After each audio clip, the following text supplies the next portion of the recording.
Allez, c'est parti.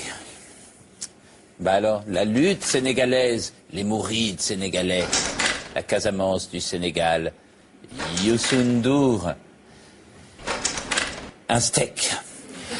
Alors, peuple de France, j'ai un coup de gueule à passer. 3 semaines après le tremblement de terre, vos dons ont commencé à baisser tragiquement. Les dons sont évalués maintenant par l'AFP à 40 millions et demi et le total sera très largement inférieur à celui du tsunami. Donc, continuez, donnez, ou sinon, Babette Lemoine va chanter We Are the World en duo avec Claudette Dion et ça sera vraiment terrible. On t'écoute, Babette. Oui, on se voit. Heureusement... Je peux faire un chèque tout de suite? Oui, non, faites des chèques, ouais. Mais heureusement, il y a... Abdoulaye Wade, le président du Sénégal. Alors lui, redouble d'efforts pour Haïti. Il est généreux, il a fait un don de 150 000 euros pour le pays au nom du Sénégal. Bon, ça, même vous l'avez fait, Bruce. Mais cela étant, il est allé beaucoup plus loin avec des propositions 100% inédites qui ont étonné un peu son peuple, dont 54% quand même vit en dessous du seuil de pauvreté.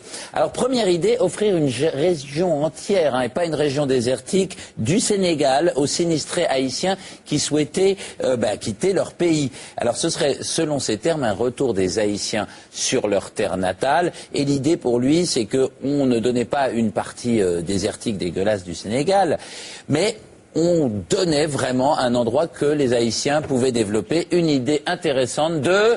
Abdoulaye Wade.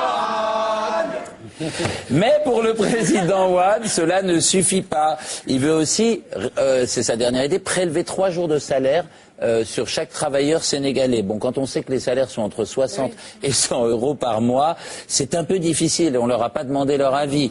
Alors au Sénégal, on est coutumier des annonces de Abdoulaye Wade. On parle même de waderie. Le président est un grand spécialiste des promesses non tenues. Et là, il y en a plein. Un jour, il s'est mis à boire. Il sirotait de la gnôle, peut-être un peu frelaté.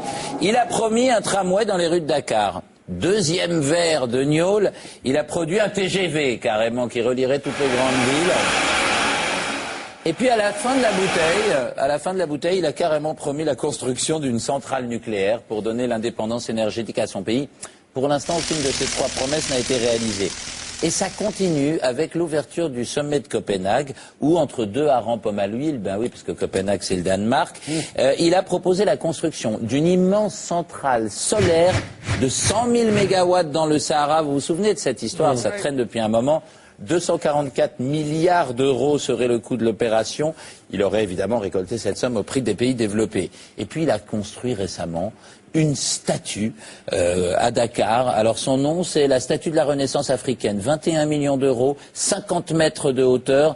Et en plus, il a eu l'idée de faire construire ça par la Corée du Nord. Alors ça, c'est typiquement du style Abdoulaye Wade. Et alors, le peuple n'est pas content. Les musulmans ne veulent pas de cette représentation. Et le peuple se demande pourquoi Abdoulaye Wade réclame des droits d'auteur. Il se dit, oui, c'est moi qui ai eu l'idée, donc je devrais avoir des droits d'auteur. Eh non, le peuple n'est pas d'accord, et puis le sculpteur non plus n'est pas d'accord. Tant pis, il continuera quand même à travailler pour Abdoulaye Wade.